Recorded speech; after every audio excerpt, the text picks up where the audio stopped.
Hello, Dirk. Hi. How are you? I'm good. How's everyone else? Yeah. Hello, everyone. Hey. Oh, it's a beautiful day. Hey, so Spring. Yeah. Spring has sprung. our first day of spring. Yes, pinch and a punch for the first day of the Oh, month. yeah. And no returns, huh? Is that how it goes? Oh, I got him. Hey. I'll be the first one next month. Sunday was great. Hey. We had, you know what I liked about Sunday? Not only was that the first time that we all come back together again, but it was booked out. Booked up. It was booked out. Yeah. And we had it set up, so I know that with the restrictions, we've got 70 inside, we can have 20 outside. Well, we had a few waiting in the foyer. So when the kids then go to there, then there's vacancy again, and everyone shifts back in.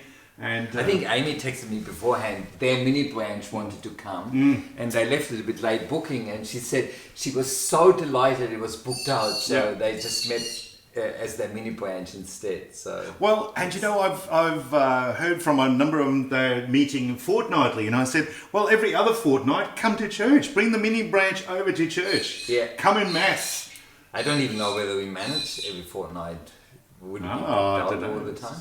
Well, I guess, you know, at the moment, because of the booking thing, we can just sort of say, come on in, make sure you book in and book ahead. Yeah. I checked out the webpage and it actually has the whole month of September. You can actually already book ahead and say, hey, on that day, I want to come in with my mini branch. Sarah is great. Yeah. So, but you know, how ridiculous is it now? We're back to 10 in our homes. Ah, yes. You know, when I heard that hospitals locked down, nursing homes are locked down and things like that. And to my surprise, I found out it was only because two people came and visited a marketplace or something like that and then left again. But because of the tracing, they traced it up to here, and now everyone is on this lockdown again. It's just like, I think it's a perfect day for your perfect Bible verse. Your favorite one. My favourite one. I've got so many favourite ones. I have you. But, you know, one that I love always going back to, just as a correction in my thinking, because it's so often that I just have to slap myself and say, look, you know, I'm sure we actually already talked about that. Have you? It is one of your favourite ones. Because it's the one that always speaks to me. Stop. Yes. How does it go? Okay. Proverbs 3:3-5, I think it is. No? Proverbs chapter 3, verse 5. Trust in the Lord with all your heart and lean not on your own understanding. In all your ways acknowledge him and he will make your paths straight. So 5-6, verses 5-6. And you know, to me, it's a course correction every time. And I have to let God speak to you and say, stop leaning on your own understanding. Lean into him. He's going to make a path straight. Because, you and I in ministry, we catch up with people, and it's kind of like I actually know this verse every time I meet with people, who they're listening to, my own understanding. And do you know what I'm starting to hear is that when they go back into their own understanding, it's like, we're doing less, we're removing ourselves, we're doing this. But for the people who are actually saying, I want to lean into God, they're saying, I want to do more. I want to see more. I want to know more. So, you know, there is a thing about, you know, where's the ebb and flow of people's lives at the moment? Yeah.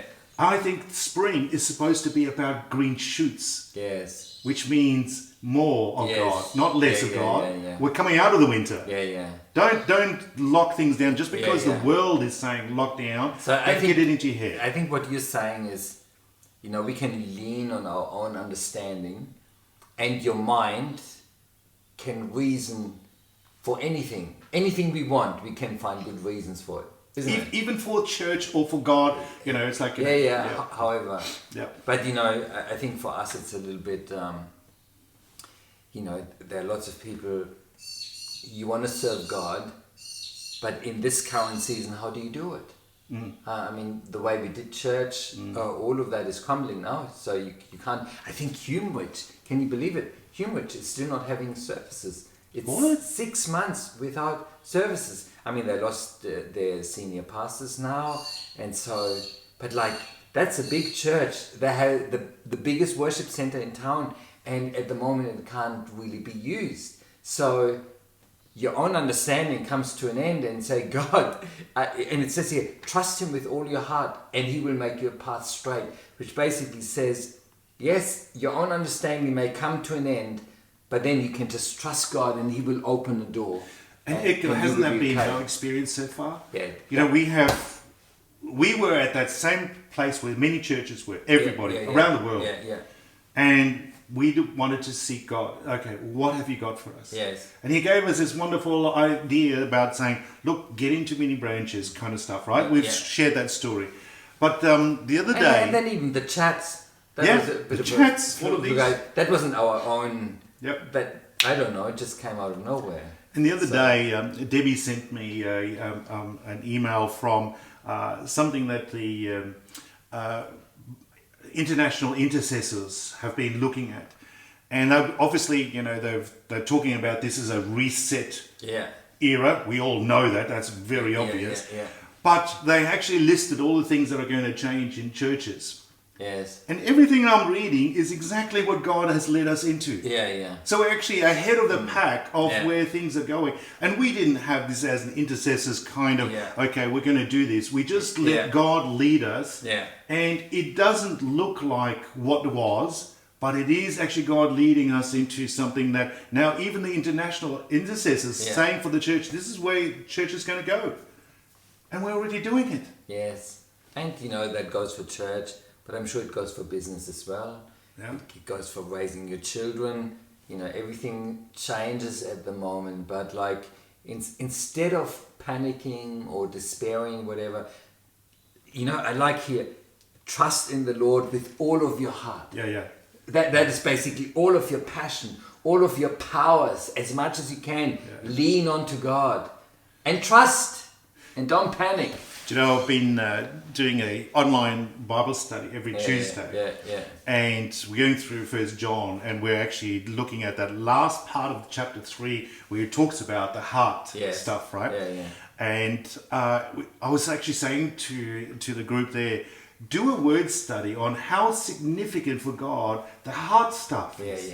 In the Bible, all over. Yes. You know, and I sort of said to them, do you know, if you think about it, say for instance a verse like this one, there's a course correction here about what influences you. And I sort of said, you know, every time I read something about scripture, it's almost like the Spirit influences our heart, that influences the head, that influences our words and actions. Yes.